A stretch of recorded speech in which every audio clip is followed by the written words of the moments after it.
Hello, I'm Lugog TV, and this is my first PVM guide.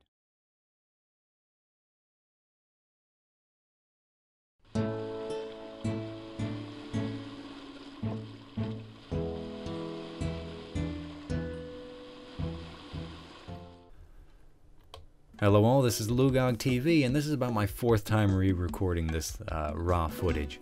However, I'm doing this raw footage, that way you can see the process of killing Ripper demons in action and just seeing how I react to various situations to survive and get optimized kills, more or less. You can see that I already have my familiar and my aura active, so I'm just going to continue and finish my pot. Activate the aura, turn on my protection prayer, and go in ready for combat. You don't have to worry about that. Thankfully none of them attacked me, but if they do attack you, you just activate freedom and continue the fight. However, when you are in here and you're free to roam around, feel free to choose whichever Ripper demon seems to be eyeing you the most. You just begin attacking them, and I drop a Dreadnought immediately. This way you can get the most efficient use of them. That way they can stun, poison, and damage them more than if you did it in the middle.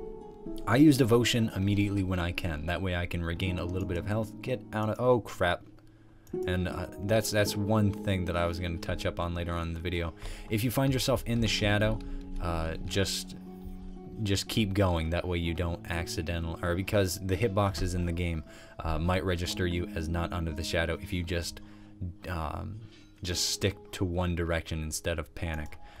And you can see that I survived that even though I was in the shadow. However, where was I? I use Devotion immediately, that way I can regain more health from whatever I'm doing, thanks to the Scrimshaw. When I have the chance, I use Slaughter, Step Under, and Threshold. However, you notice that my Dreadnought coincidentally stunned him at the exact moment that I tried to step underneath him. That is not good, because if you make the target move while they're slaughtered, the slaughter bleed effect will do 3 times damage. So I'll show that to you in just a moment.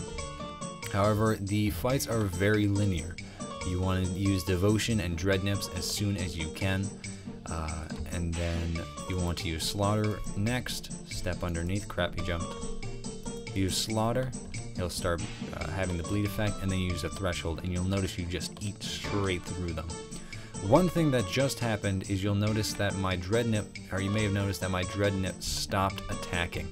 That is because he jumped, or the Ripper Demon jumped up in the air, which then de-aggroes the Dreadnought from attacking him. It's silly that it has to happen that way, but it does. You just gotta work with it.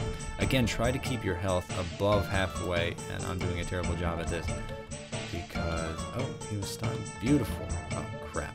Never mind. Again, you want to Slaughter, Step Underneath, Threshold, and you'll notice that you just tear into him, which is beautiful because for the Scrimshaw to work really well, you need to be doing a lot of damage. And you just step away before he starts whirling around like that, and then you just rinse and repeat. Keep going, Devote, and use Thresholds. You don't have to worry about using a Threshold at any specific time in the fight, because as long as they're alive, you just want to kill them. So use what you can when you can. You notice I just use Slaughter, and I'm just going at it, wanting him to die. He dies, I run away. However, I was below half health, so this guy jumped in to attack me. I should have used Freedom sooner, because I just took a chunk of damage, which was unnecessary. But as long as you catch it before it runs its course, that way you save a little bit of food. Don't be afraid to eat if you have to. I personally don't like to mid-fight, because then it takes down adrenaline and just overall slows the kill. But it is what it is. And... dead. Run away. And so that's more or less all the tactics that I feel as I originally touched up on. Again, this is my 4th time recording it for you guys. That way I could hopefully produce the highest quality raw footage video that I can for you guys. Situationally, if you get them all on you, then you just want to leave. that is not a situation that you want to be in, and chances are you're not going to live it. The reasons that you'd be here are likely for a task or for the journals, or just to be here, which many people wouldn't understand that. However, I'm here for the journals for the Master Quest Cape, which is generally the reason why people are here. You need to get the 5 journals and 1 diary, or 6 in total. They all have a 1 in 100 chance drop. However, that means nothing, because as you can see, I have over 800, and I only have 4, so that's 1 in 200 instead of 1 in 100. I do understand that 1 in 100, that does not mean you will get 1 in every 100 kills. So just don't go in with that mindset, or else you will be disappointed. Likely. Some people get it very quickly, some people not so much. But that's more or less just the raw footage that I wanted to show you guys. That way I could show you how I do the kills, what I do and when. Again, just use thresholds whenever you can throughout the fight, as long as they are alive, you want them to be dead. The prayer, if you have penance aura on, as long as you have that on, you'll be absolutely fine. 1 penance aura will last you long enough for a task if you are able to do it efficiently.